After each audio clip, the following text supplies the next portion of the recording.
S'il est un mystère épais et fascinant, c'est bien la question de l'expansion de l'univers. Si on sait désormais depuis longtemps que celui-ci est en expansion depuis ses tout premiers instants, l'évolution de cette vitesse d'expansion et la force qui provoque son accélération, l'énergie sombre, restent des points souvent flous et pour lesquels on attendait beaucoup des premières observations du télescope spatial James Webb pour tenter de mettre fin à un mystère qui au final s'épaissit. Aujourd'hui, je vous propose donc de faire le point sur ce mystère, comment nous en sommes arrivés là, et un peu résumer tout ça sans trop se prendre la tête. Mais avant d'entrer dans le vif du sujet, je voulais vous parler rapidement et vous présenter un projet assez innovant, nommé Tiny Spacecraft. Les deux artistes derrière le projet créent en effet des sculptures électroniques uniques, totalement autonomes en énergie, inspirées par le monde du spatial et des satellites, le tout en fusionnant science, art et design. Et justement, ils viennent de lancer une passionnante campagne Kickstarter qui se terminera dans une semaine et ont besoin de soutien. Si vous souhaitez offrir cet objet unique pour Noël et profiter d'une réduction de moins 40%, c'est le dernier moment pour le précommander car après cela, ils seront livrés après les fêtes. Si le sujet vous intéresse et que vous désirez en apprendre plus ou les soutenir, le lien sera disponible en description. Sur ce, bienvenue à vous pour une nouvelle dose d'espace.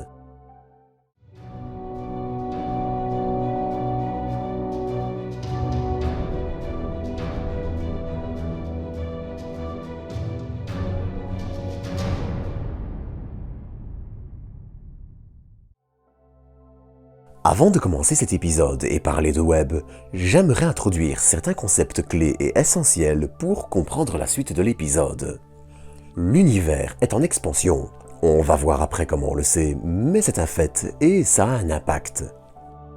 Alors qu'insensiblement à nos échelles, l'espace s'étend progressivement, cette expansion a un effet bien concret sur la lumière. Lorsque l'on regarde des galaxies, au plus elles sont éloignées de nous, au plus leur lumière est décalée vers le rouge. En fait, ce qu'il se passe, c'est que l'expansion de l'univers a pour effet de rallonger la longueur d'onde des photons, en les décalant vers de plus grandes longueurs d'onde, créant ce que l'on nomme un décalage vers le rouge ou redshift.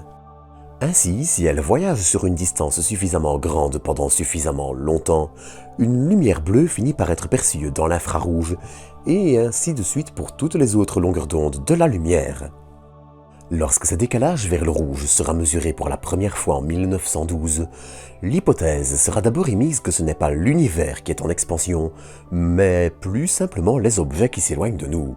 Sauf que si ce décalage de la lumière vers le rouge est aussi vrai lorsqu'un objet s'éloigne de nous naturellement, sans prendre en compte l'expansion de l'univers, l'hypothèse que ce soit en fait l'expansion de l'univers qui est responsable du fait que la majorité des galaxies s'éloignent de nous sera émise dès 1922 par Alexander Friedmann en utilisant les équations d'Einstein.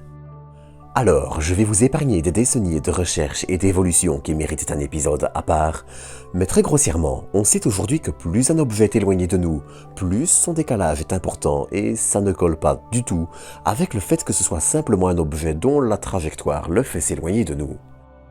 On sait ainsi que l'espace s'étend environ 72 km par seconde et par mégaparsec, c'est un peu plus compliqué que ça mais on en reparlera après, à un mégaparsec faisant environ 3 261 000 années-lumière. Cela signifie que chaque seconde qui passe, une galaxie située à cette distance de nous s'éloigne de 72 km. Et pour mesurer cette expansion, nous avons quelques bons outils. Pour ça, laissez-moi vous présenter les céphéides. Alors, encore une fois, c'est un sujet qui, sans être incompréhensible, est assez fourni quand même. Donc, je vais juste résumer l'essentiel pour bien appréhender le schmilblick, mais on va se garder le gros frigo pour une autre fois. Les céphéides sont des étoiles de type géante ou supergéante jaune, d'une masse de 4 à 15 fois le Soleil et pouvant être de 10 à 30 000 fois plus lumineuses que notre astre du jour. Alors, j'en ai déjà parlé dans quelques épisodes, mais une étoile est toujours en équilibre relatif entre deux forces. D'un côté, on a la pression de gravitation qui attire la matière vers son centre, et de l'autre, on a une pression de radiation créée par la fusion nucléaire qui permet à l'étoile de briller et qui pousse la matière de l'étoile vers l'extérieur. Si les étoiles ont un relatif équilibre tout au long de leur vie, sauf avant d'entrer en supernova, mais pour ça je vous renvoie vers l'épisode sur Bételgeuse, dans le cas des céphéides en revanche, les étoiles sont en général plus jeunes et ces forces sont déséquilibrées et provoquent un gonflement puis une contraction cyclique, ce qui fait varier la luminosité de l'étoile. Et ces étoiles ont un avantage. La relation entre la durée d'un cycle de l'étoile, qui dure en général entre 5 et 60 jours, et sa luminosité est invariable. Plus elle met du temps à varier, plus elle est lumineuse. Et sachant que plus un objet est éloigné, moins il semble lumineux, le Soleil éclaire par exemple 6000 fois moins Pluton que la Terre, si vous avez une céphéide avec une très longue période et qui est très peu lumineuse, vous pouvez en déduire qu'elle est très éloignée de nous. Alors en fait, c'est un peu plus compliqué que ça puisque ça dépend de la composition de l'étoile, de son environnement, de la génération d'étoiles à laquelle elle appartient et j'en passe. Mais en tout cas, c'est l'un des meilleurs outils que nous ayons.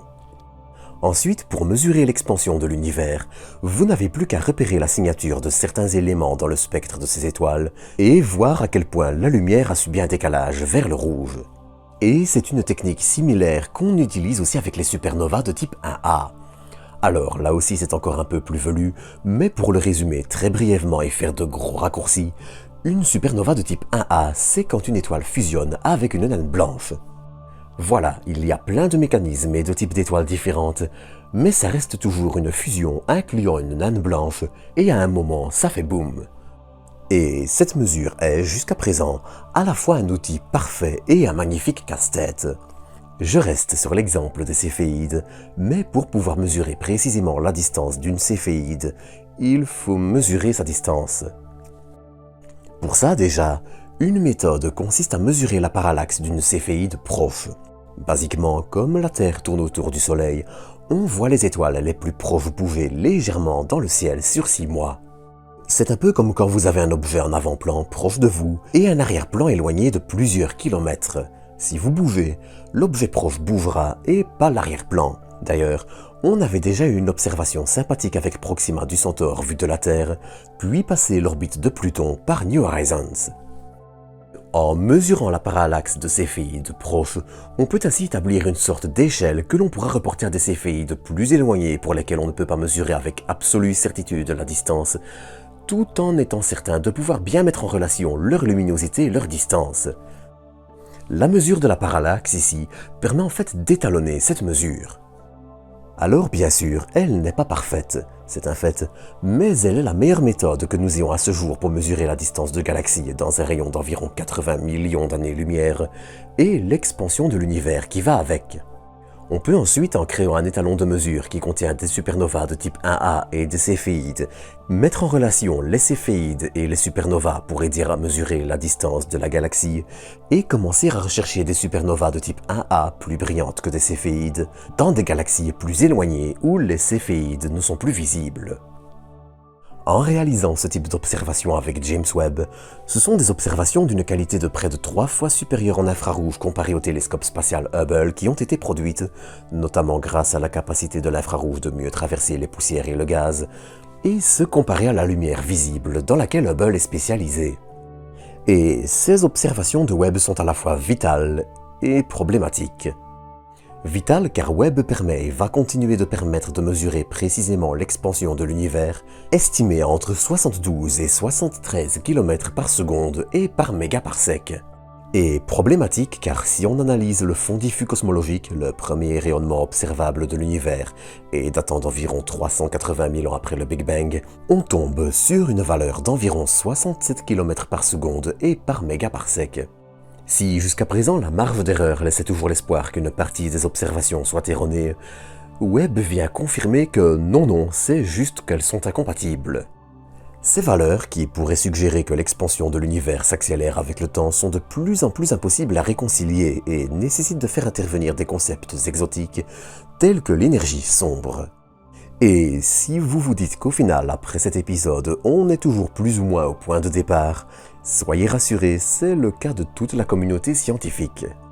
La différence entre les deux mesures de la vitesse de l'expansion de l'univers, la constante de Hubble, est pour le moment un point complexe et crucial pour comprendre non seulement l'histoire de l'univers, mais aussi les forces qui le régissent et son futur.